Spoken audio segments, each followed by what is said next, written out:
सुबह का सेशन में कुछ बुलेट्स आ जाएं, एक एक लाइन में, बस एक एक लाइन। गतिमय शरीर है साधन का उपयोग, गतिमय शरीर, चिंता और चिंतन दोनों की आवश्यकता नहीं रहेगी। चिंतन की भी आवश्यकता नहीं रहेगी महाराज। चिंतन है तो चिंता नहीं, सारी पंजाबी ड्रेस नहीं। हाँ जी,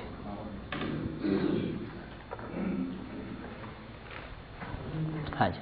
हमसे मुक्ति की मोक्ष है, एक बार ये भ्रम निकल जाए तो हम निरंतर सुखपूर्वक जी सकते हैं। हाँ, भ्रम से, भ्रांतियों से मुक्ति पा रहे हैं। तो भ्रम निकालने के प्रयास में भ्रम नहीं निकलता है ना।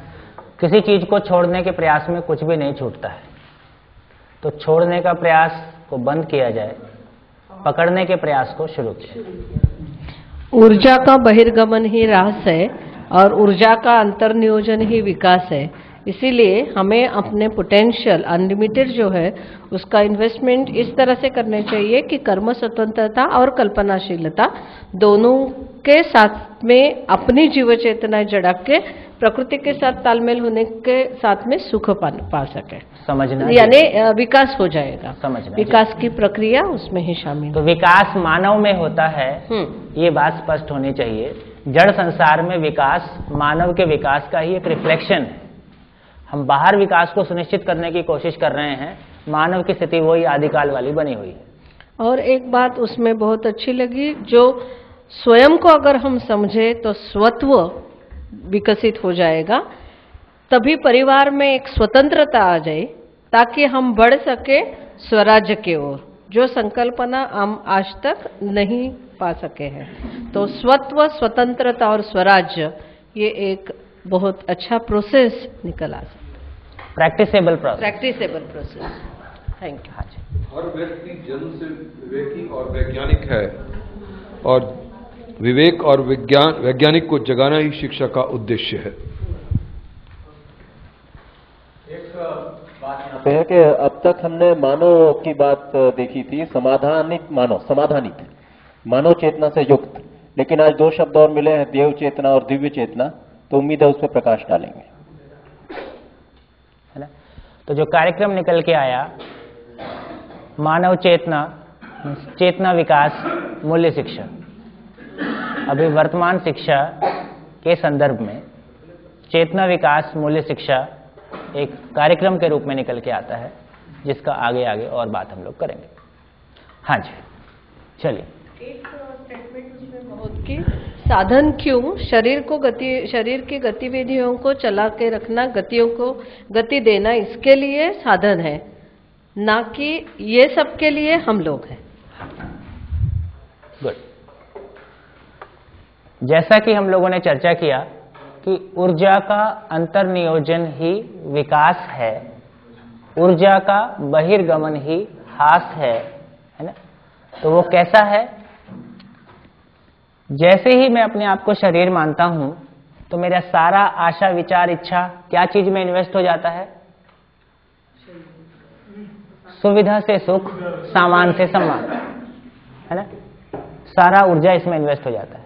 तो बेसिकली देखिए यहां फर्क कितना है। यदि हम मूल में देखें तो कैसी है स्थिति? मूल में जाएं तो स्थिति ये है कि मैं हूं, शरीर है चाहे नहीं है, मैं हूं, ठीक। निरंतर सुखपूर्वक जीना चाहता हूं, समाधान से ही सुखी होता हूं, और समाधानित होने के लिए शरीर एकमात्र विकल्प है, इसलिए मैं शरीर को चलाता हूं। मानव रूप में करना क्या है? शरीर की सारी क्षमता का उपयोग, शरीर की सीमित उपयोग क्षमता का उपयोग, एक निश्चित आयु है, एक निश्चित क्षमता है शरीर में, इस सारी क्षमता का उपयोग मैं स्वयं के समाधानित होने के लिए कर लूं, ठीक। ये एक वास्तविक स्थिति है जिसके की होने की आवश्यकता है, जिसके ना होने से ही सारी अतृप्ति और सारा डिसऑर्डर हमारे स्वयं से लेकर विश्व तक फैला हुआ है। हो क्या रहा है? भ्रमवश स्वयं को शरीर मानने के कारण जीवन की सारी ऊर्जा का, है ना, जीवनी शक्ति का, जीवन ऊर्जा का, आशा विचार इच्छा का सारा उपयोग किसके लिए हो रहा है? शरीर के माध्यम से सुख पाने का। तो बिल्कुल मामला सर के बल खड़ा हुआ है। शरीर की क्षमता का उपयोग होना था मैं के समाधानित होने के लिए, और ब्रह्मवश क्या हो रहा है? जीवन की क्षमता का उपयोग हो रहा है शरीर के माध्यम से सुखी होने के लिए। कहां पहुंचेंगे? है ना, ये हमारी जिंदगी की अतृप्ति है कि सारे प्रयास के बावजूद भी कटोरा खाली है ना। एक भिखारी है, उसका कटोरा कम से कम दिखता है, वो भीख मांगता है ना। हम उसकी तरफ सम्मान की निगाह से नहीं देखते हैं, क्योंकि कहीं ना कहीं हमारी स्वीकृति है कि आदमी को सेल्फ रिलायंट होना चाहिए, स्वावलंबी होना चाहिए। तो मानव को सेल्फ रिलायंट होना चाहिए, अपने पैरों पे खड़ा होना चाहिए। इसका क्या मतलब है? कि हम सुविधा के लिए और सुख के लिए सेल्फ रिलायंट हो जाए, है ना। स्वत्व, स्वतंत्रता, स्वराज्य, है ना। स्वतंत्रता का मीनिंग है, लिख लीजिए,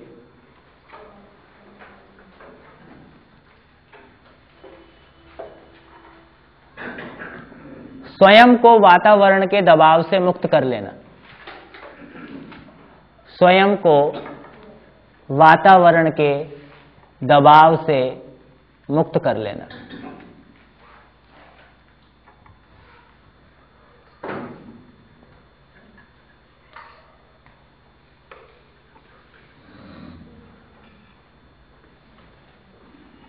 बढ़िया। पॉजिटिवली कहें, अपने वातावरण में तालमेल पूर्वक जी पाना, है ना। स्वत्व, स्वतंत्रता, स्वराज्य, है ना, मानव की गरिमा। दूसरी बात तो एकदम विपरीत लगी, अपने को दबाव से मुक्त कर लेना ठीक है, पर तालमेल के साथ जी पाना, सिर्फ एडजस्टमेंट होगी। तालमेल का मतलब एडजस्टमेंट नहीं है ना। तालमेल और एडजस्टमेंट, समझौता। समझौता क्या चीज है? समझौता क्या चीज है? ज्यादा दुख पाने की बजाय कम दुख पाने के समीकरण को स्वीकार लेना, है ना, या अपने अनुकूल परिस्थितियां, शरीर के अनुकूल परिस्थितियों को ढूंढ लेना। जब हम तालमेल की बात करते हैं तो तालमेल का अर्थ है अस्तित्व में व्यवस्था को समझना और व्यवस्था में जीना। ये सहज स्वीकृति है, इसमें कोई कॉम्प्रोमाइज नहीं है ना। जब भी हम कॉम्प्रोमाइज कर, अब शब्द के पीछे ना जाओ, शब्द आप जो अच्छा लगते वो यूज कर लो। एक अब शब्द उतने ही है अपने पास ले दे के, है ना। शब्द आप संगीतमयता यूज कर लीजिए, सामंजस्य यूज कर लीजिए, हार्मनी यूज कर लीजिए, है ना। शब्द आपको जो अच्छा लगता हो। कंटेंट ये है कि वो हमारा सहज स्वीकृति होता है, जो हमको स्वीकार्य है उसी में हम तृप्त हो पाते हैं। ये क्लियर हो गया, है ना। तो एक ऊर्जा का बहिर्गमन का क्या मतलब है, ये बात स्पष्ट होने की जरूरत है। ऊर्जा के अंतर्नियोजन का क्या मतलब है, ये बात स्पष्ट होने की जरूरत है। मुझे लगता है इस पे काफी चर्चा हमारी हुई है। बढ़िया, आगे चलें।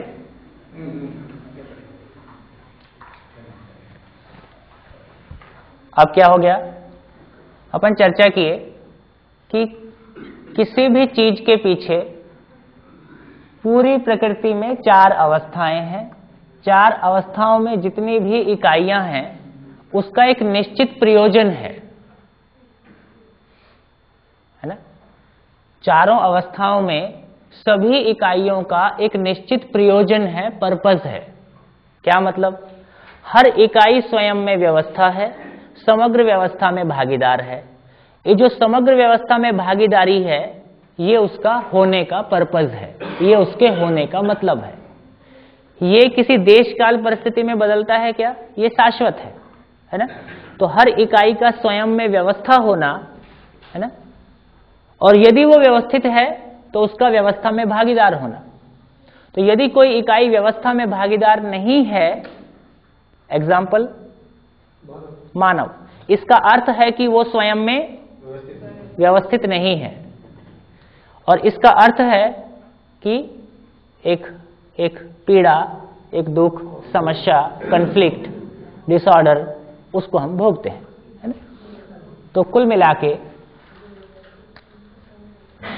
क्यों का मतलब है उसका अर्थ स्पष्ट हो जाना। अर्थ स्पष्ट हो जाने का अर्थ है कि उसकी निरंतरता का होना।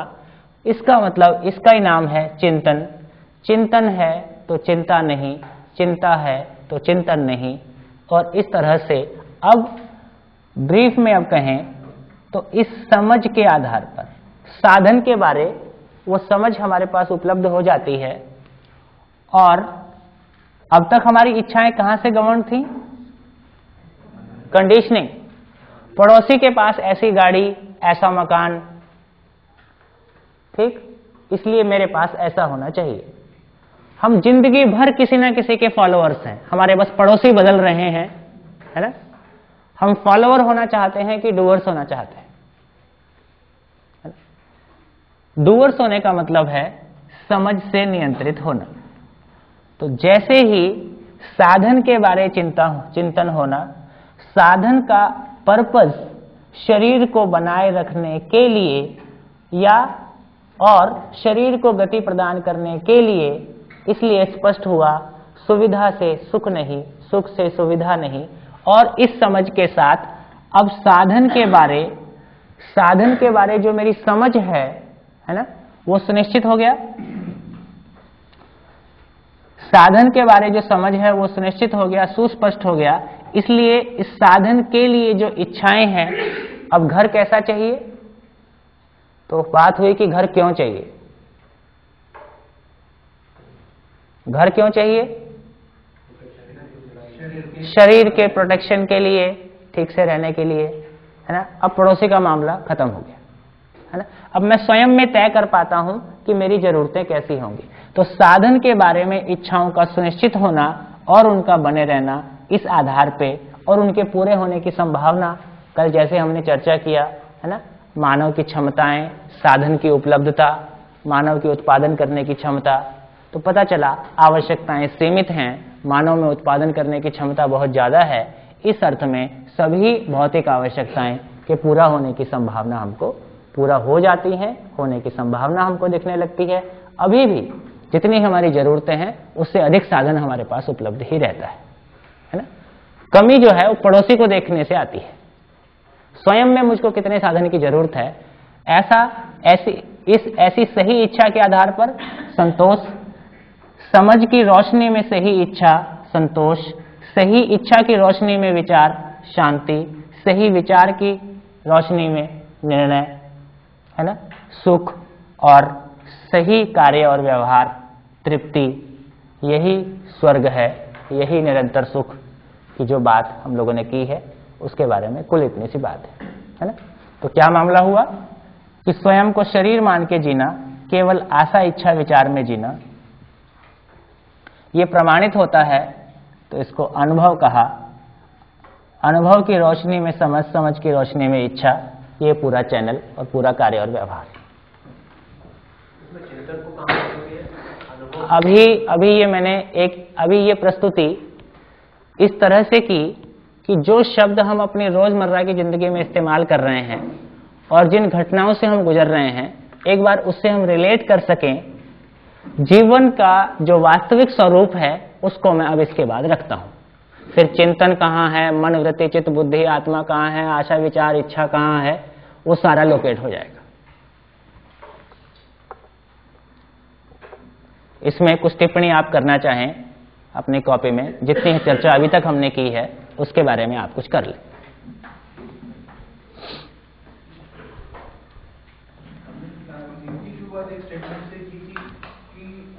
विज्ञानी और विवेकी है। अभी तक हमने विवेकी पार्ट डिस्कस किया, विज्ञानी शायद आगे आ जाएगा।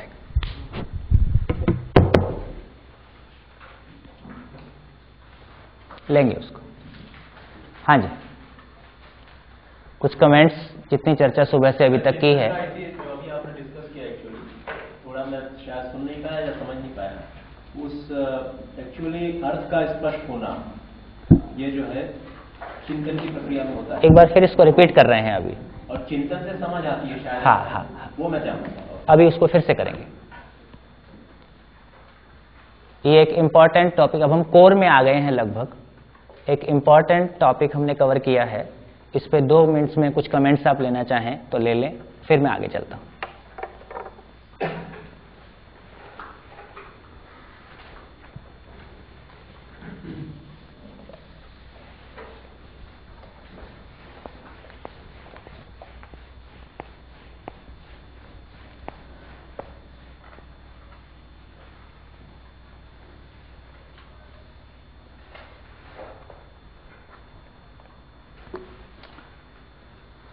चले,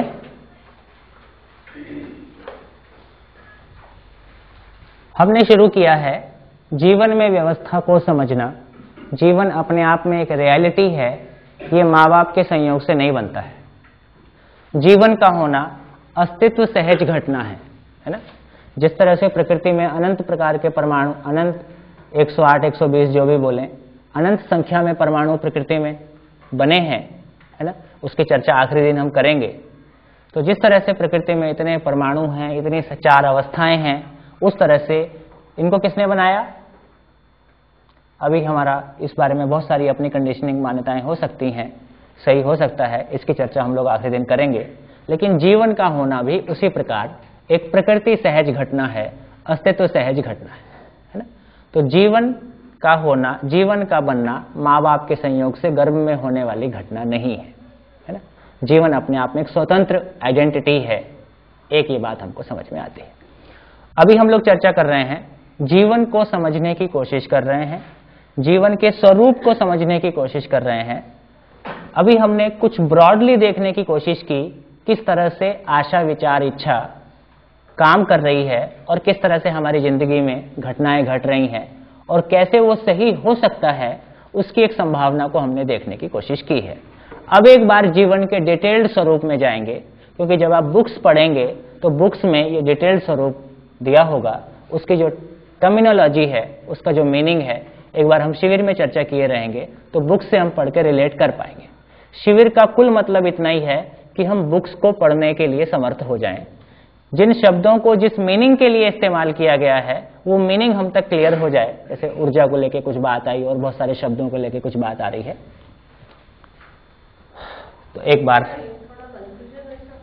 आज तक आपने बोला नहीं था, हाँ अभी आपने बोल दिया कि हर इकाई एक अपन स्वयं में एक ऑर्डर है वगैरह वगैरह, ठीक है।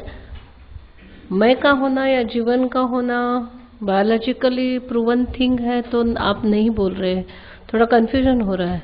हाँ, फिर से एक बार आपके कंफ्यूजन को ठीक से कह दीजिए।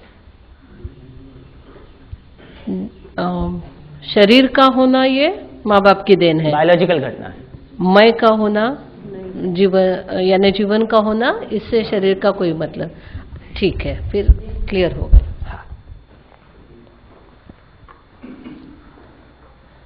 चलिए, जीवन या हमने मैं कहा, देखिए हम कहते आ रहे हैं सेल्फ रेस्पेक्ट, है ना, सेल्फ कॉन्फिडेंस। सेल्फ समझ में नहीं आता है, हम कहते आ रहे हैं आत्मा, है ना। आत्मा क्या चीज है, शरीर के किस हिस्से में है ना।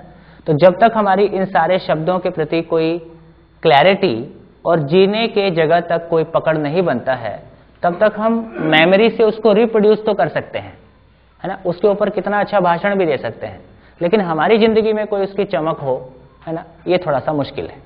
तो हमारी सारी शुभ कामनाओं के बावजूद उन शुभकामनाओं के अनुरूप जीने का मामला मल्टीप्लाई हो, जो कल बाबा जी ने बात कही कि साधना का फल उस व्यक्ति तक सीमित रहा, बाकी ने साधना करने की प्रेरणा को पाया।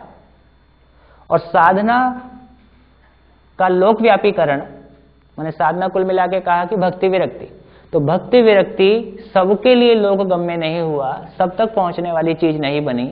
उसी तरह से सुविधा संग्रह भी सबके लिए पहुंचने वाली चीज नहीं है ना। तो सभी लोग जितना उनका मन चाहता है उतनी सुविधा को संग्रह कर सकें और उससे खुश हो सकें, यह भी संभव नहीं हुआ। तो एक जो जीने का प्रैक्टिसेबल मॉडल है वो हमारे पास उपलब्ध नहीं हुआ, है ना। तो अब हम जीवन क्या चीज है, उसका स्वरूप कैसा है, उस पर कुछ बात करेंगे। जीवन में कुछ क्रियाओं के माध्यम से हम उसको देखेंगे, है ना।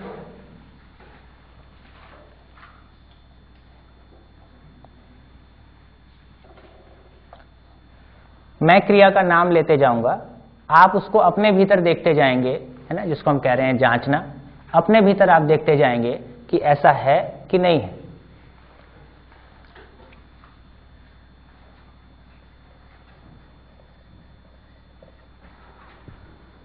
आस्वादन। हर मानव में हर क्षण सुखी होने की चाहत अपने में खुद में देखें। मुझ में हर क्षण सुखी होने की चाहत मौजूद है, मैं उसको क्लियरली देख पा रहा हूं कि नहीं। हर क्षण, सोते जागते, है ना। लिखना है तो सुखी होने के लिए, नहीं लिखना है तो सुखी होने के लिए। क्लास में कितने बजे पहुंचना है, कितने बजे सो के उठना है, हर क्षण वो सुखी होने का कांटा घूम ही रहा है।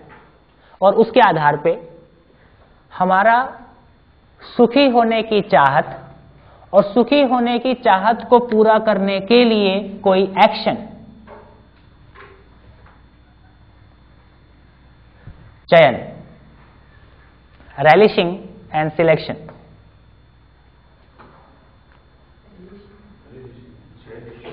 रेलिश, वो शब्दों पे मेरे को भरोसा नहीं होता है, इसलिए हिंदी में बोल के आस्वादन, ASWDAN, उसके बाद आप एक्सप्लेन कर लें, वो ज्यादा बेटर है ना। आस्वादन मीन्स खुशी होने की चाहत। हाँ, सुखी होने की चाहत, है ना।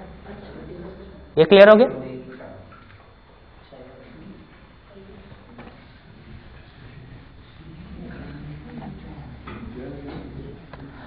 अभी जब इसका मीनिंग आएगा तब आप पाएंगे कि वाकई में कोई इक्विवेलेंट वर्ड देना कैसा है, आप खुद उसको फैसला करेंगे।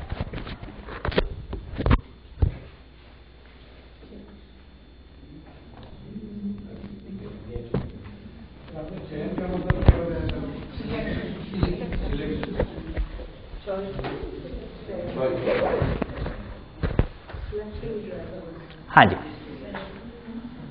अब बात करते हैं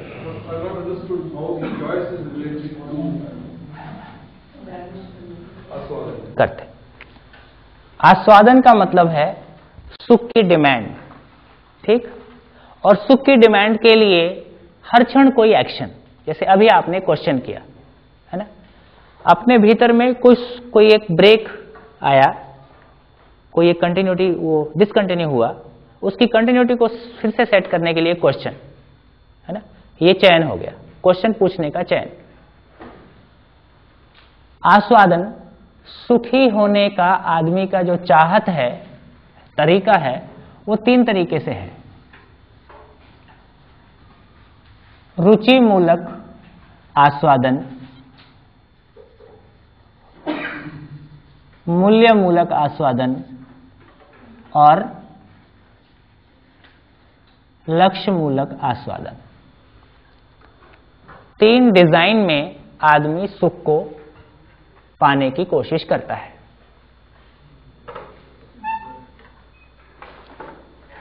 रुचि मूलक मीन्स इंद्रिय सापेक्ष, मूल्य मूलक मीन्स संबंध सापेक्ष और लक्ष्य मूल्य मीन्स समाधान सापेक्ष।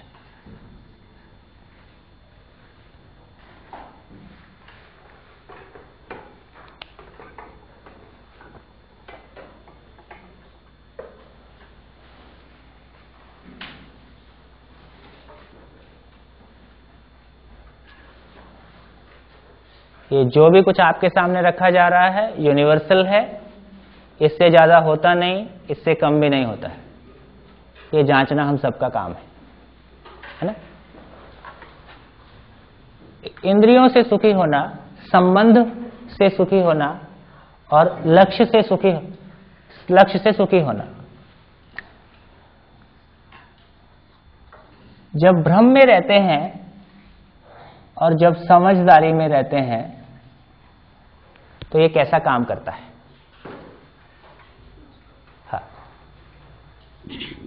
संबंध और मूल्य दोनों को कैसे आगे आगे चल रहे हैं, चलो। अब तो आप आने दीजिए और जो भी क्वेश्चन है उसको लिखते रहिए। बहुत तंग करे तो पूछ लीजिए, नहीं तो अगले 2 मिनट में, अगले 2 घंटे में उसका आंसर आ रहा है। सारी सेटिंग इस तरह से है कि जो आपके मन में क्वेश्चन उठेगा उसका आंसर आने वाला है। जब हम ब्रह्म में जीते हैं तो तीनों में कौन सा सबसे अधिक रहता है? और संबंध जो है उसको आगे चर्चा करेंगे, वो मोहवश होते हैं। एक मां के पेट से पैदा हुए 2 बच्चे, मां उसको अपने शरीर का हिस्सा मानती है, इसलिए उसके प्रति जो भी कुछ अर्पण समर्पण है उस अर्थ में रहता है ना। और हमारी कंडीशनिंग है कि ये तुम्हारी भाई है, ये तुम्हारा बहन है, ये तुम्हारे पिता है ना। हमको कुछ कंडीशनिंग दी गई है, उस कंडीशनिंग के साथ कुछ मान्यताएं हैं, है ना, और उसके अनुसार हम आचरण करने की कोशिश करते हैं, जिसकी की कंटिन्यूटी नहीं है। मानव के पास एक भी संबंध ऐसा नहीं है जो लाइफ लॉन्ग एक इंटेंसिटी के साथ चल जाए, है ना, क्योंकि वो रियल ग्राउंड्स हमारे को पकड़ में नहीं आए हैं जहां खड़े होकर हम संबंध की बात कर सके। तो मानव में और पशु में जो फर्क है, पशु का बच्चा जब तक दूध पीता है तब तक उसके साथ एक रिलेशन को वो पहचानता है। जैसे ही वो दूध का संबंध खत्म होता है उसके बाद वहां रिलेशन को पहचानने की स्थिति उस तरह से नहीं है। मानव में किसी के साथ हमने एक बार संबंध को पहचाना तो उसकी ताउम्र उसकी कंटिन्यूटी की अपेक्षा मानव में है। अब इसकी कंटिन्यूटी ब्रेक नहीं होना चाहिए। लक्ष्य के अर्थ में देखते हैं कि जब हम स्वयं को शरीर मानते हैं, है ना, स्वयं को शरीर मानते हैं तो मोहवश संबंधों को पहचानते हैं।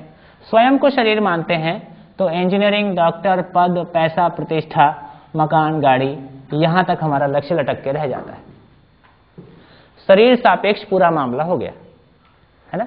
सुखी होने का सारा डायमेंशन सुविधा बराबर सुख, सामान बराबर सम्मान, इतने में लटक के रह गया।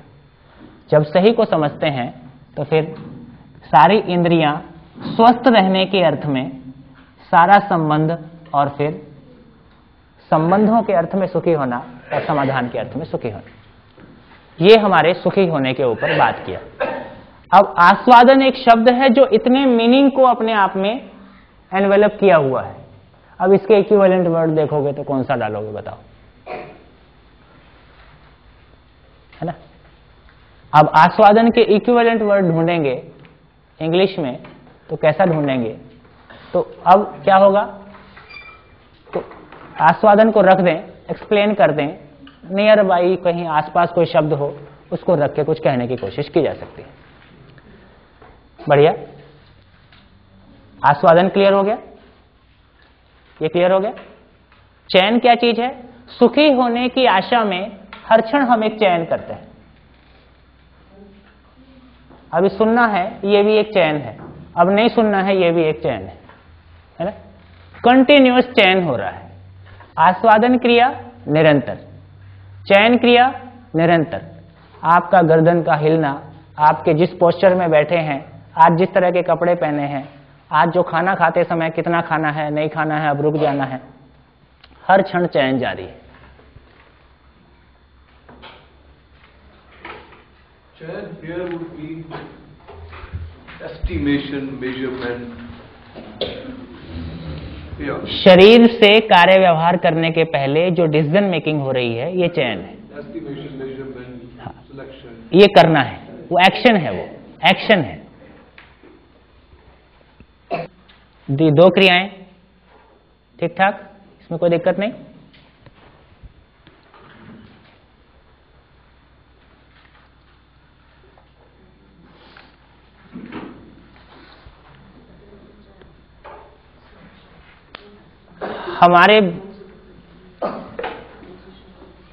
हम में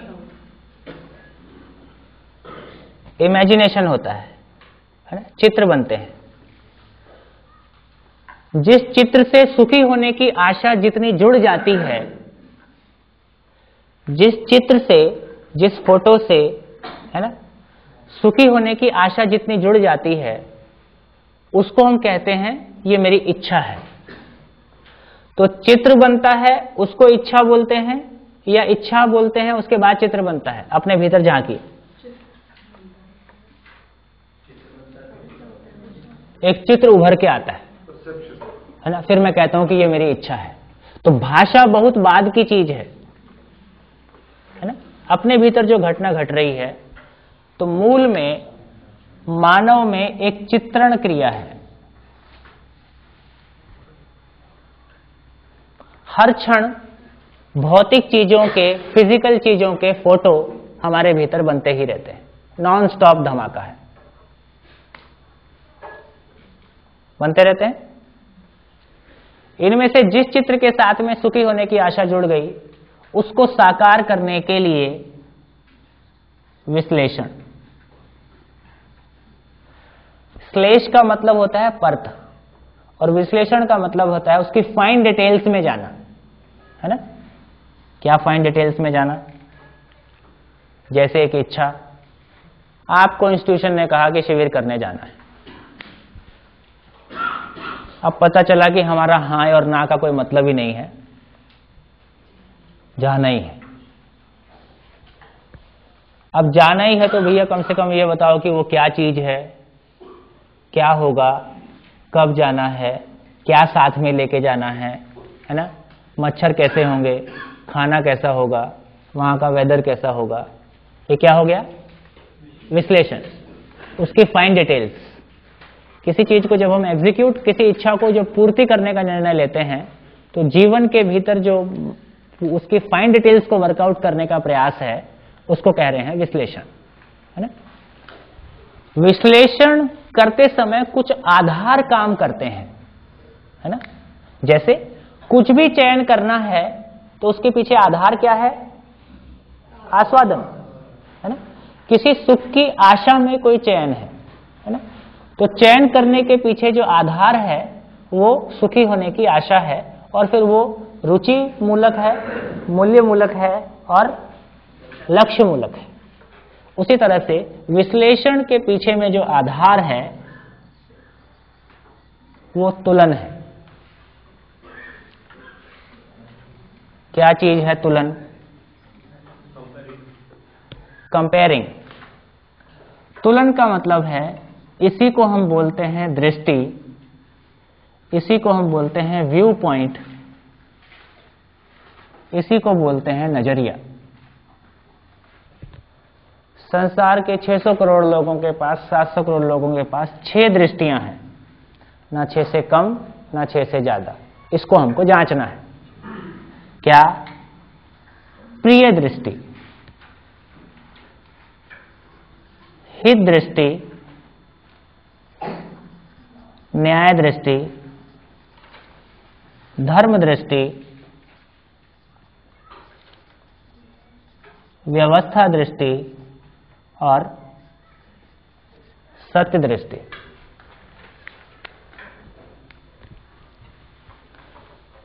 प्रिय, हित और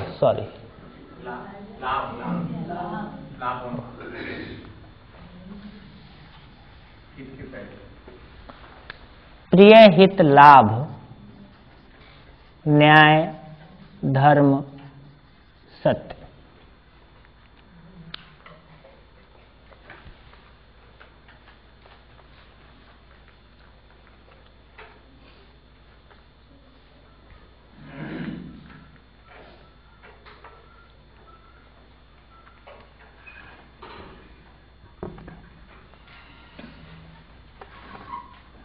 थोड़ा सा लगाना पड़ेगा अपने आप को। प्रिय दृष्टि का क्या मतलब है? प्रिय दृष्टि इंद्रिय सापेक्ष, रिलेटेड टू सेंसेस। हित दृष्टि स्वास्थ्य सापेक्ष, related to body, related to health. लाभ दृष्टि धन सापेक्ष है, रिलेटेड टू मनी। न्याय दृष्टि संबंध सापेक्ष है, रिलेटेड टू रिलेशंस। धर्म दृष्टि व्यवस्था सापेक्ष। सत्य दृष्टि सह अस्तित्व पूर्ण।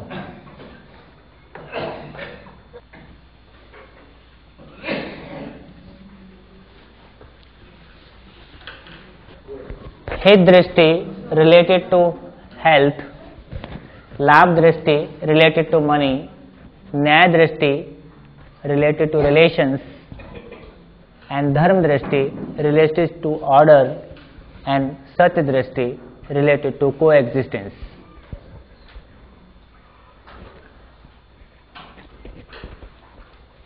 चलें,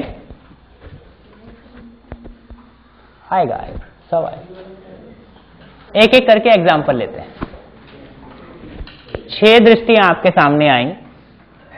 अब कोई ऐसा एग्जाम्पल बताइए जिसमें केवल कोई एक एक्शन, जिसमें केवल प्रिय दृष्टि इन्वॉल्व है, बाकी कोई दृष्टि इन्वॉल्व नहीं है। माइक आपके पास है।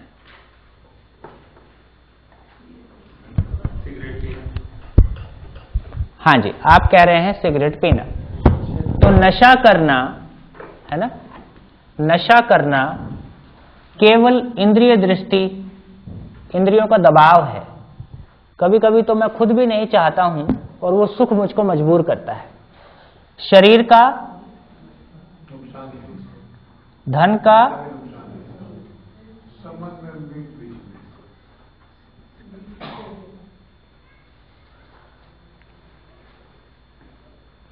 है ना। चलिए आगे चलें। कोई एक एग्जाम्पल लीजिए जिसमें प्रिय और हित दृष्टि शामिल हो। जैसे बच्चे के लिए जो उम्मीदें होती हैं या उसको हम जो एडवाइस देते हैं, वो क्योंकि वो प्रिय है इसलिए हम एक पर्टिकुलर उम्मीद रखते हैं और उसके हित में हम सोचते हैं। और प्रिसाइज, दूध पीना। दूध पीना हमको पसंद भी है यदि और हमको स्वास्थ्य के लिए भी ठीक है ना। तो दोनों बातें कवर होगी। हाँ जी, चलिए कोई एक एग्जाम्पल जिसमें 3 दृष्टि शामिल हो।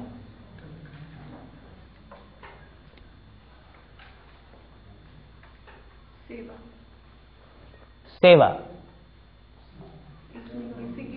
है, हो या हमारा नजदीक का कोई है बच्चा हो, उसमें आपको पैसा क्या कमाई है?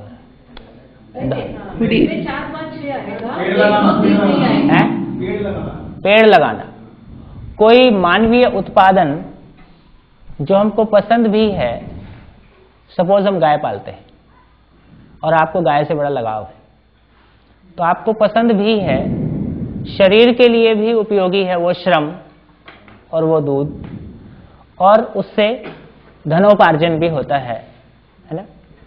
फिर तो टीचिंग के बारे में प्रोफेशन थोड़ा सोचना पड़ेगा। प्रोफेशन अभी मैं उत्पादन गतिविधियों की बात कर रहा हूं, है ना। तो थोड़ा सा है, हाँ, यदि प्रिय है तब की बात कर। कंपल्सन भी नौकरी करते हैं बहुत। हाँ, बढ़िया। और आगे चलें। कोई एग्जाम्पल जिसमें 4 दृष्टियां शामिल हों, प्रिय, हित, लाभ और न्याय।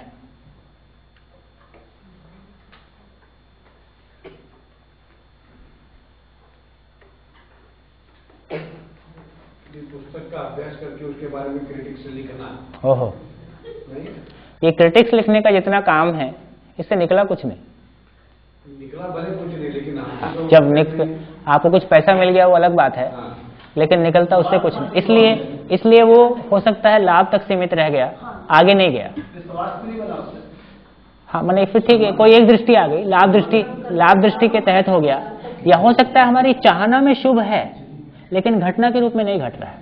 यदि एक बहुत ही योग्य डॉक्टर अगर चैरिटी के हिसाब से अपना काम करे तो इसमें 4 दृष्टियां हो सकती हैं।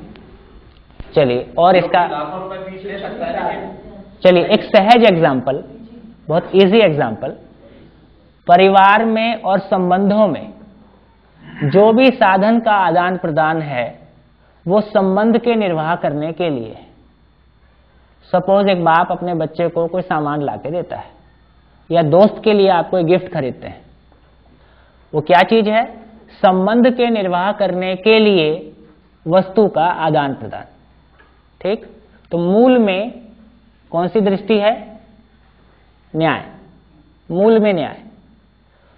और जो हमने सामान लिया वो एक वाजिब, एक सही कीमत का हो, ऐसी भी एक बात, उसको पसंद भी हो, उसके शरीर के लिए भी अनुकूल हो, ऐसा सारा चीजें हम कंसिडरेशन में ला ही सकते हैं। लाभ दृष्टि धन कमाने के अर्थ में नहीं है, है ना। एक सूत्र है, सदुपयोग ही कमाई है, दुरुपयोग ही गंवाई है। सदुपयोग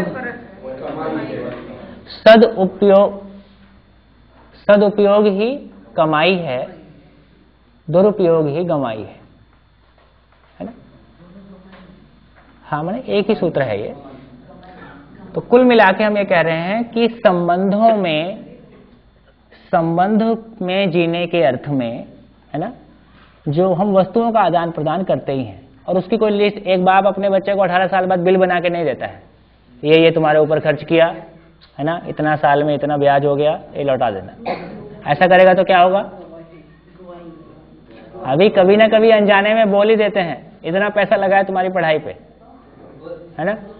और कभी कभी वो इतना जोरदार होता है कि वो हिट थोड़ा सा हर्ट कर जाता है ना। वहां पे फिर चलिए थोड़ा सा और आगे, कोई एक एग्जांपल जिसमें पांचों दृष्टि एक साथ।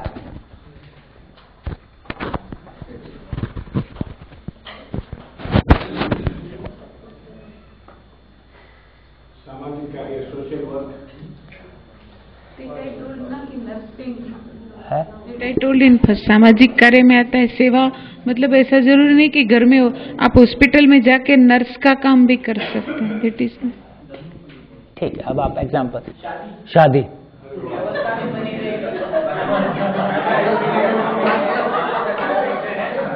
आप बहुत टाइम की बात बोली, बहुत अच्छा लगा। इतनी सीरियस बात क्यों कर रहे हो?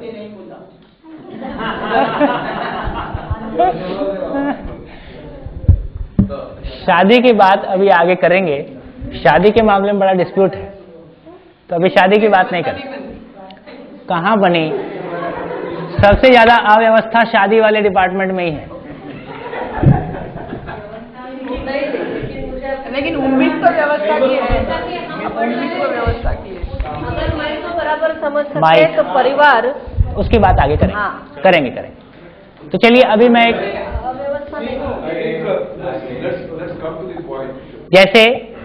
जैसे एक व्यक्ति गाय को इसलिए भी पाल सकता है कि उसको पसंद है ना। एक व्यक्ति इसलिए भी पाल सकता है कि उसको एक शुद्ध दूध चाहिए स्वास्थ्य के अर्थ में। एक व्यक्ति इसलिए भी पाल सकता है कि उसको दूध बेच के पैसा कमाना है। एक व्यक्ति इसलिए भी पाल सकता है कि उसको अपने परिवार में सबका स्वास्थ्य अच्छा हो, सबकी समझ अच्छी हो, सब व्यवस्था में जिए, और ऐसा ध्यान में रखते हुए सबके स्वास्थ्य के लिए गाय एक उपयोगी है, ऐसी एक ब्रॉड दृष्टि, है ना। और गाय जो है, गाय का गोबर और गाय का गोमूत्र एक अपने आप में इकोनॉमी है ना। एनिमल एनर्जी को मैकेनिकल इलेक्ट्रिकल एनर्जी में कन्वर्ट करेंगे, यूं करेंगे त्यों करेंगे, और पूरा एक मानवीय व्यवस्था को हम साकार करेंगे, ऐसी कोई दृष्टि के साथ, और संपूर्ण सह अस्तित्व को समझकर सह अस्तित्व पूर्वक जीने के अर्थ में इन सारी गतिविधियों को ऑर्गेनाइज करना। तो इससे एक बात निकल के आई, हम क्या करते हैं ये महत्वपूर्ण नहीं है, हम किस समझ के साथ करते हैं ये महत्वपूर्ण है।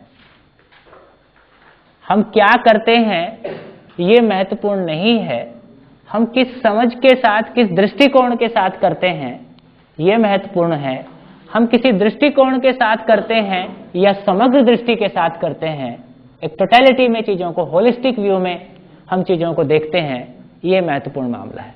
इसलिए कोई काम छोटा या बड़ा नहीं है, काम को करने वाला छोटा या बड़ा होता है ना।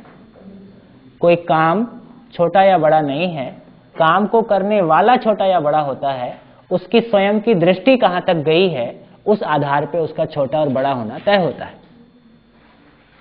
बढ़िया।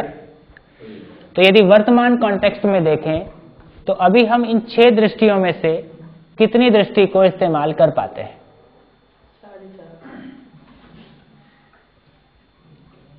6 में से कितनी दृष्टि को हम रूटीन लाइफ में इस्तेमाल कर रहे हैं?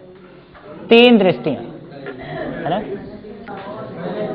पहला 3, क्योंकि ये तीनों दृष्टि शरीर सापेक्ष है,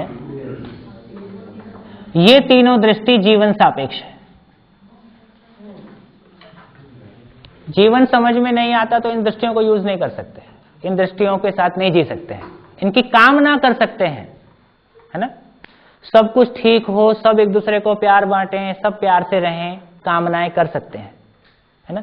जीने के लिए जो ह्यूमन कंसाइंस चाहिए, मानव चेतना विकास, वो नहीं होने से हम ऐसा जी नहीं पाते। जीने का अर्थ है मल्टीप्लाई हो पाना, इससे कम में जीना नहीं है।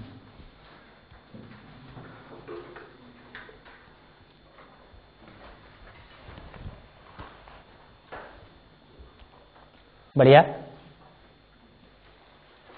ठीक। क्या चर्चा की हमने, क्या चीज पे चर्चा की हमने?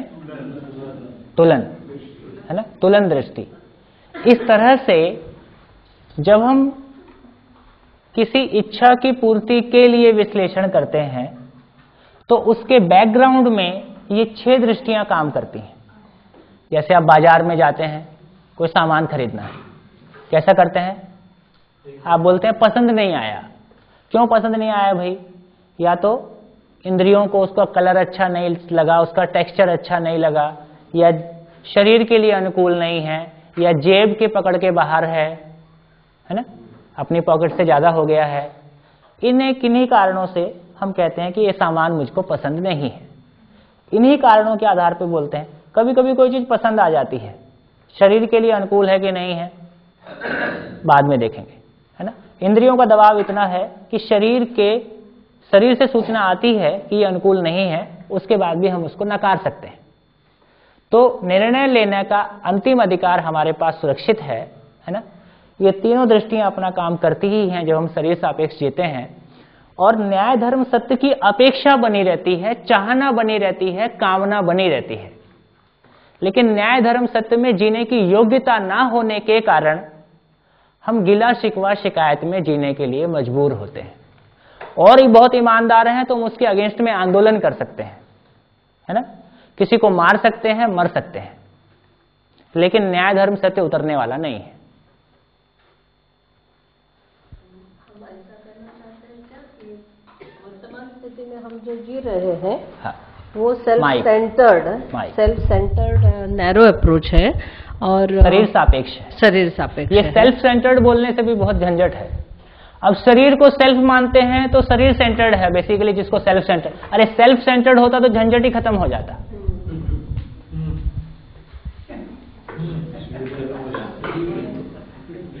तो शरीर सापेक्ष है, शरीर सेंटर्ड है, शरीर सेंटर्ड है, और स्वयं को शरीर मानते हैं, इसलिए self centred, self respect, self confidence, कुछ नहीं, अभी शरीर प्लस मैं सेंटर्ड होने के लिए व्यापक दृष्टिकोण का हमें समावेश करना है। समावेश करना हमारे सुखी होने के लिए हमारी मजबूरी है।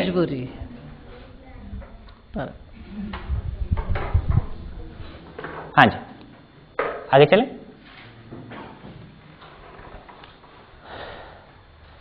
तो ये हुआ तुलन दृष्टि, ठीक। ये हमने कुछ क्रियाओं की बात की। ये 5 क्रियाएं कोई रहस्य लग रही हैं? अपने भीतर क्लियरली पकड़ में आ रहा है कि मेरे भीतर ऐसा हो रहा है ना। आस्वादन क्रिया का नाम मन है।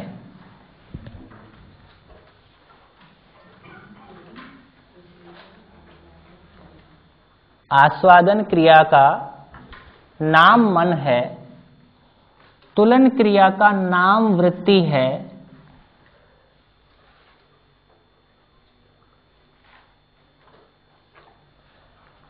चयन क्रिया का नाम आशा है।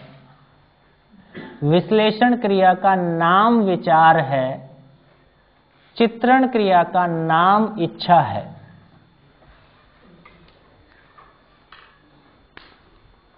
इतना कर कोई भी चीज की हम करते हैं, फिर इसके ऊपर विचार अभी करते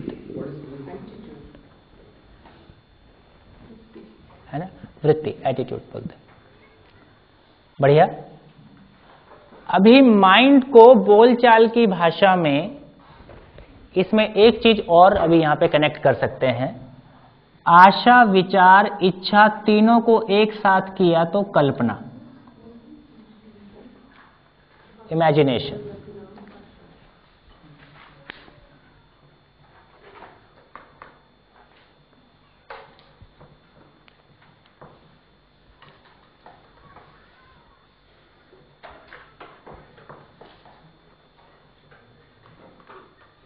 ठीक,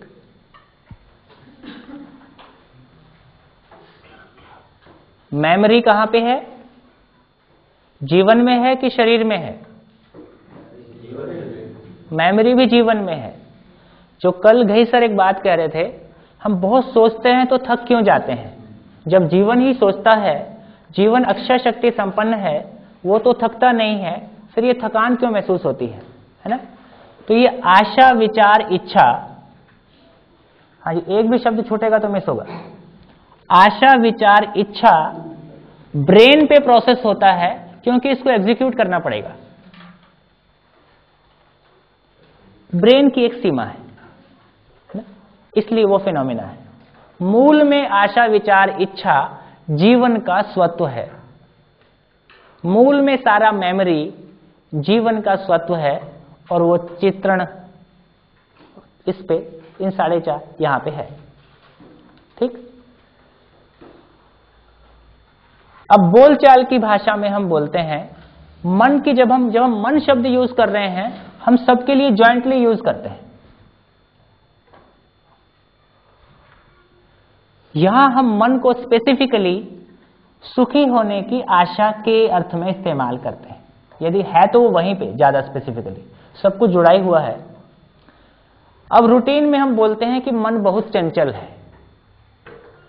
और मन को बहुत गाली दी गई है ना? तो अब क्या पकड़ में आ रहा है कि मन की चंचलता का कारण क्या है ना? क्यों चंचल है मन?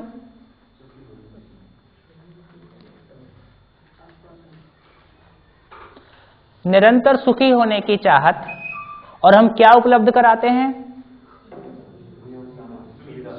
सुविधा से सुख, सामान से सम्मान। ये उसके लिए पर्याप्त है क्या? जब मेरे को खाने की भूख 20 रोटी की है, मिलता एक टुकड़ा है, मैं चुपचाप बैठूंगा कि कूद फांद करूंगा अपनी भूख को पूरा करने के लिए? तो ठीक से कहा जाए, मन सुख के लिए शोधरत है।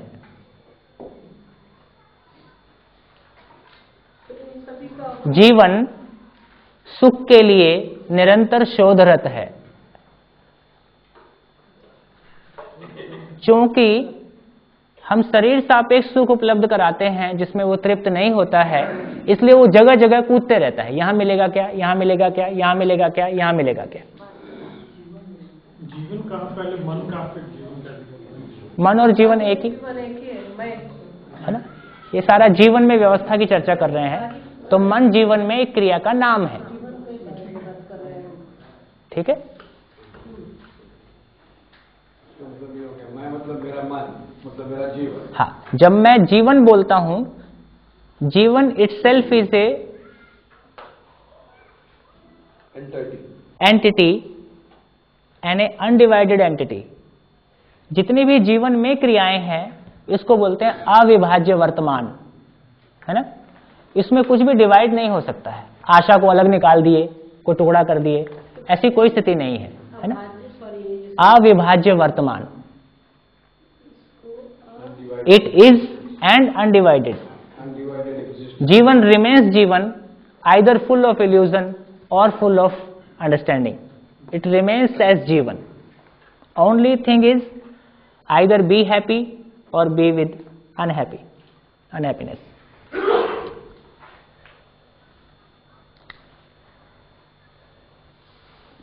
अब मन पकड़ में आ रहा है क्या चीज है? अभी तक मन बोलते थे तो कैसा लगता था?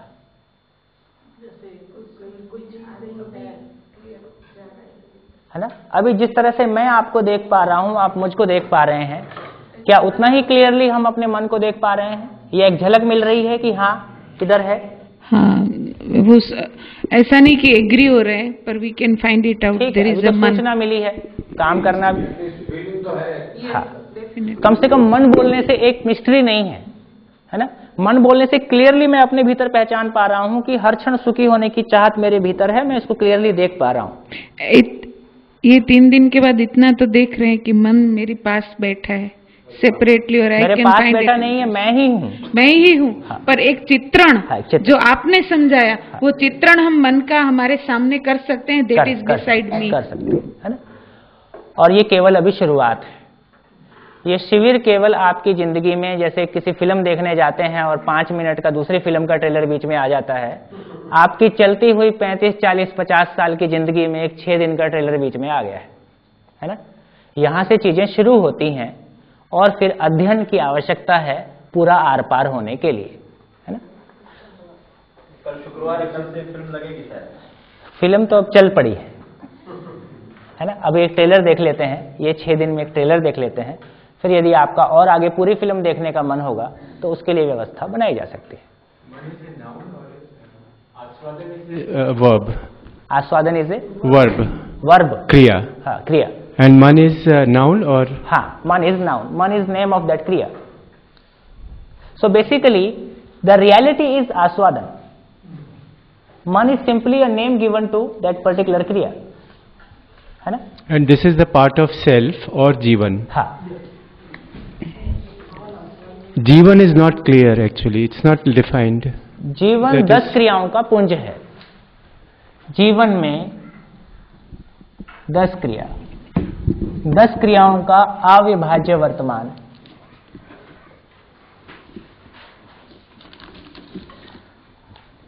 अनडिवाइडेड यूनिट और एक अमर यूनिट। इट रिमेन्स एज जीवन,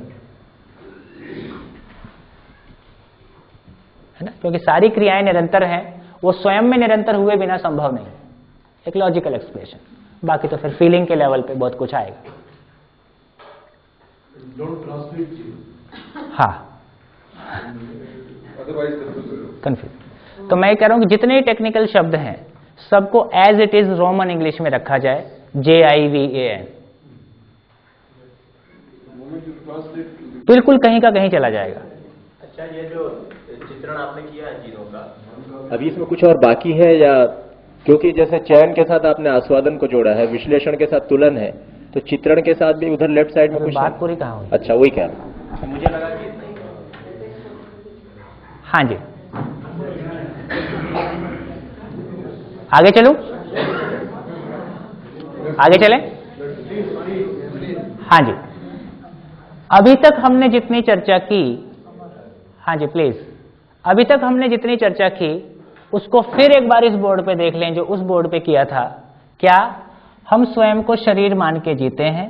उस तरह के चित्रण हमारे भीतर होते रहते हैं। उस तरह के चित्रण को पूरा करने के लिए विश्लेषण, प्रिय हित लाभ की दृष्टि और उसके आधार पे कोई एक्शन,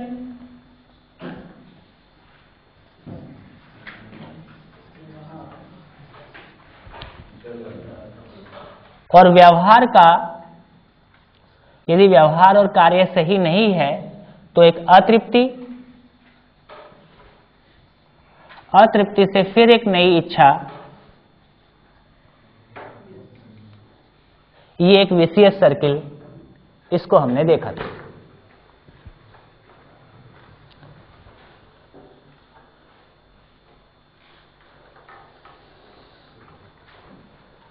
ठीक, ये हमने पहले चर्चा कर चुके हैं, है ना। तब मैंने आशा, विचार, इच्छा को सेंटर में रख के पूरी बात को रखने की कोशिश की थी। अभी जीवन का स्वरूप जैसा वास्तविक है उसको रख के फिर एक बार पूरा देखने की कोशिश कर रहे हैं, क्योंकि बुक्स में और अपने अंदर झांकेंगे तो ऐसा मिलेगा। तुलन की दृष्टि में कितनी दृष्टि थी? हम कितना यूज करते हैं? तो तुलन आधा इस्तेमाल कर, तुलन आधा। तो कुल मिला के हम अपने रोजमर्रा की जिंदगी में, अब यदि हमने जो अगली बात कही कि सारी इच्छा का क्या मतलब है, चित्रण के लेवल पे अभी हमारी सारी जिन चीजों का, जो फिजिकल चीजें हैं उनका चित्रण होता है, है ना। अब ज्ञान का क्या चित्रण होगा, विश्वास का क्या चित्रण होगा, समझ का क्या चित्रण होगा, मूल्यों का क्या चित्रण होगा, ठीक। लेकिन यदि हम शरीर मान के जीते हैं तो केवल चित्र बनते रहते हैं और चित्रों को हम फॉलो करते रहते हैं। कुछ इच्छाएं पूरी होती हैं, कुछ नहीं पूरी होती हैं, पूरी हो गई तो अतृप्ति है, नहीं भी पूरी हो गई तो दुख है। हमने बात किया कि जिस तरह से विश्लेषण के आधार में तुलन है, चयन के आधार में आस्वादन है, उसी तरह से चित्रण के आधार में एंड चिंतन is the gateway of happiness.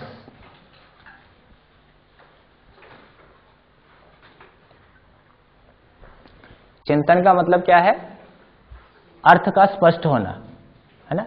और वो अर्थ अपने आप में यूनिवर्सल है, इसको बोलते हैं चित्त।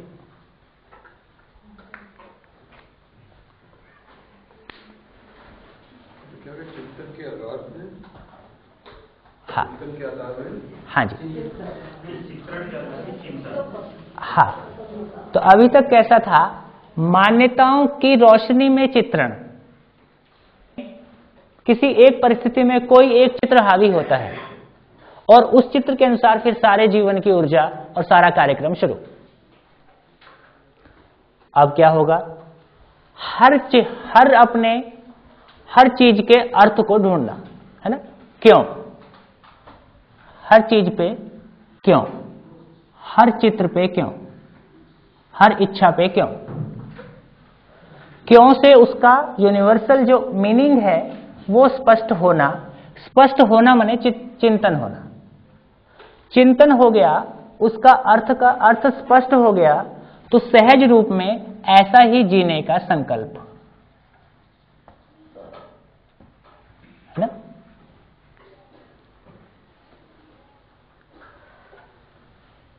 जीने के क्रम में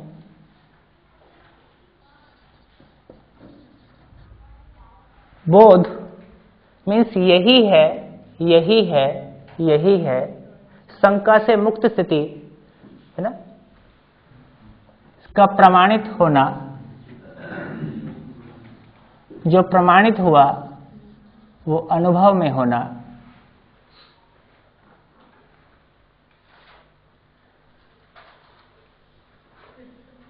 है ना। तो बेसिक मामला कितना है, स्वयं को शरीर मान के जीते हैं,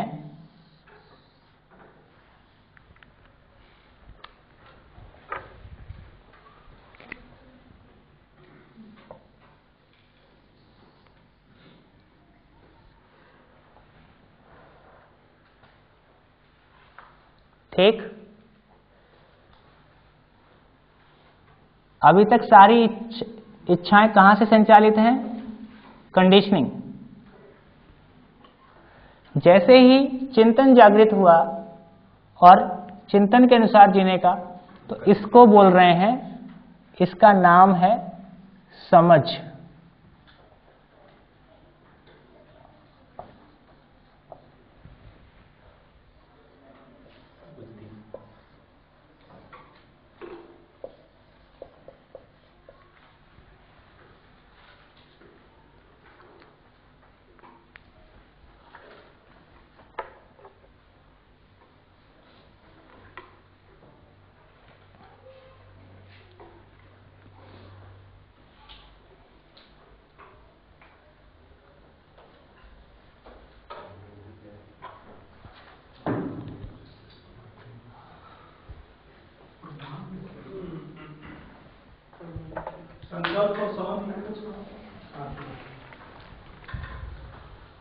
देखिए, जिस क्षण मुझको ये स्पष्ट होता है कि साधन का मेरी जिंदगी में भूमिका शरीर को बनाए रखने के अर्थ में और शरीर को गति प्रदान करने के अर्थ में है, यदि ये मेरे भीतर झलक जाता है, मुझको ये स्पष्ट हो पाता है, तो मेरी जिंदगी में क्या चेंज आने वाला है। हाँ जी, क्या चेंज आने वाला है, इतनी जल्दी आने वाला नहीं है। अब साधन के बारे मेरी इच्छाएं सुनिश्चित हो जाती हैं, है ना। अब किसी की गाड़ी सामने से निकली तो मेरे अस्तित्व को हिलाती नहीं है, मुझको पता है कि मुझको क्या चाहिए, है ना। मुझको स्पष्ट है कि मुझको क्या चाहिए और मेरी आवश्यकताएं खुद में तय हो पाती हैं, तो किसी का गाड़ी और किसी का साड़ी फिर मुझको परेशान नहीं करता है। तुरंत कंपैरिजन, दूसरों से कंपेयर करने वाला मामला चुप हो जाता है। एक क्रॉस चेक बता रहा हूं, यदि साधन का अर्थ हमको स्पष्ट हो गया है ना, ये हमारे तुलन में आ गया है, ये हमारी दृष्टि में आ गया है ना, इसका अर्थ है कि अब इसके बाद साधन को लेके हमारा दूसरे से कंपैरिजन होना बंद हो जाएगा। मैं स्वयं में अपनी आवश्यकताओं को पहचान पाता हूं और स्वयं में अपनी आवश्यकताओं को पूरा करने के लिए यदि कम है तो प्रयासरत होता हूं, और अधिकांश तो पता चलता है कि जितनी आवश्यकता है उससे अधिक मेरे पास बना हुआ है, और ये बना रहेगा क्योंकि आवश्यकताएं सीमित हैं, आदमी की उत्पादन करने की क्षमता अधिक है। इस आधार पे सिक्योरिटी महसूस होती है, और जितने लोगों के साथ हम ठीक से जी पाते हैं, उनको अपने संबंधी के रूप में देख पाते हैं, उस आधार पे हम सिक्योर फील होते हैं। देखिए, इनसिक्योर कौन हो रहा है? मैं होता है कि जीवन होता है? मैं होता है कि शरीर होता है? मैं होता है। और उसकी पूर्ति हम किससे करने की कोशिश करते हैं? साधनों से, है ना। एक असीमित चीज की पूर्ति क्या एक सीमित चीज से हो सकती है? इसलिए असुरक्षा को दूर करने के लिए जितना पैसा कमाते हैं, जितना एक्यूमुलेट करते हैं, उतना असुरक्षा और बढ़ता है ना। हम सुरक्षित कब महसूस करते हैं? स्वयं के प्रति विश्वास, है ना। आवश्यकताएं सीमित हैं, साधन पर्याप्त हैं, उत्पादन करने की क्षमता ज्यादा है, और अपने संबंधियों के आधार पे, है ना, मेरे सुख दुख में इतने लोग मेरे साथ खड़े हैं, है ना, इतने लोग मेरे अपने हैं, तो मानव से कम में सुरक्षित फील नहीं करता है ना।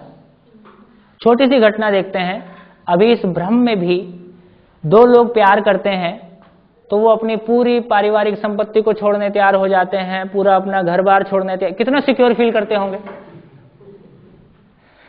एक छोटा सा एग्जांपल, है ना। तो कहीं ना कहीं मानव से कम में आश्वस्त होगा, सुरक्षित महसूस करेगा, उभय तृप्ति के साथ जिएगा, तो मानव से कम में तृप्त नहीं होता है ना। मानव साधनों के साथ जी के तृप्त नहीं होता है। तो इतनी बात, जैसा ही ये समझ में आता है, ऐसा जीने का संकल्प, ऐसा जीने के फलस्वरूप में प्रमाणित होना, माने उसका सिद्ध होना, उस क्रम में चीजों का प्रमाणित होना, और वो अपने भीतर स्थिर होना, है ना। तो बेसिकली अनुभव क्रिया, जीवन में जो चीज जैसी है उसको वैसा देख पाने की क्षमता से संपन्न क्रिया का नाम अनुभव क्रिया, और उस अनुभव क्रिया का नाम आत्मा है। यहाँ मुझे थोड़ा आपने जो एरो डायग्राम बनाया है, चिंतन से संकल्प, संकल्प से बोध, मुझे लगता है चिंतन से बोध और बोध के बाद संकल्प, ऐसा ज्यादा उपयुक्त होगा।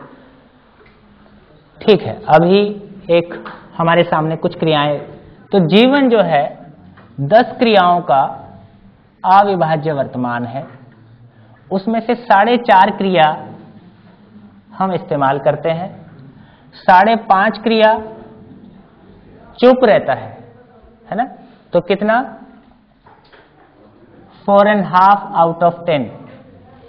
तो जिंदा रहने के लिए इतना पर्याप्त है। 4.5 क्रिया में हम जिंदा रह पाते हैं, है ना, जी नहीं पाते हैं, है ना। तो 10 क्रियाओं का अभिव्यक्त होना, 10 क्रियाओं का अभिव्यक्त होना, सुख और सुविधा दोनों का पूर्ति होना, और इस क्रम में मानव परिवार में समाधान समृद्धि पूर्वक जी पाना, ये मानव की आवश्यकता है। One question. हाँ, That is, अनुभव is actually a noun. So it should be either अनुभूति का होना. Because Anubhav is experience, it's a noun. So how do you reconcile it? That is,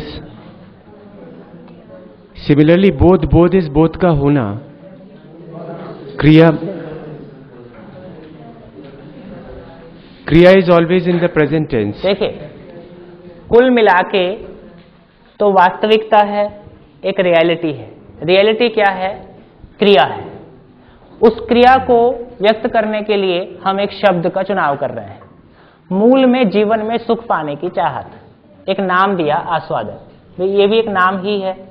No sir, I am just referring only to Anubhav, because Anubhav, as we are taught, if we take the linguistic approach, it is Anubhav is a noun actually, and similarly Bodh also is a noun. It's a state. So now what I am confused here is that how a noun can be a verb. Verb is or action is always in the present moment. चलिए यहाँ वो तो अब एक जो context हमारे पास पहले से है, हम उस पे बात कर रहे हैं. यहाँ अनुभव शब्द उस क्रिया को कहने के लिए इस्तेमाल हुआ है ना. यहाँ बोध शब्द उस क्रिया को कहने के लिए इस्तेमाल हुआ है. बोध अनुभूति का होना, अनुभूति का. ठीक है, नेम में प्रॉब्लम नहीं है ना, नेम के साथ प्रॉब्लम नहीं है. देखिए कैसा है. हाँ जी, प्लीज प्लीज प्लीज प्लीज. ये लैंग्वेज का तो बहुत मुश्किल मामला. कैसा मामला है? हाँ जी, प्लीज ऑल ऑफ यू. जैसे हिंदी भाषा में, जैसे पूरी प्रकृति में देखें, पशु में मेल फीमेल है, इधर भी मेल फीमेल है, इधर कोई मेल फीमेल नहीं है, यहां भी मेल फीमेल है. हिंदी में हर चीज को मेल या फीमेल में ही बोलना पड़ता है. नदी बहती है, नाला बहता है, ना तो नदी स्त्रीलिंग है ना नाला स्त्रीलिंग है. तो जो लैंग्वेज का जो अपना बैरियर है उसको रखते हुए अपन रियलिटी को पकड़ लें और फिर शब्द उसकी जगह, उसके लिए कोई शब्द रखना है. छत्तीसगढ़ में बैंगन को भटा बोलते हैं, है ना, तो वो ठीक है. मेरे को ऐसा लगता है कि आप इसको अनुभूति रख लीजिए, है ना, तो वो प्रॉब्लम है.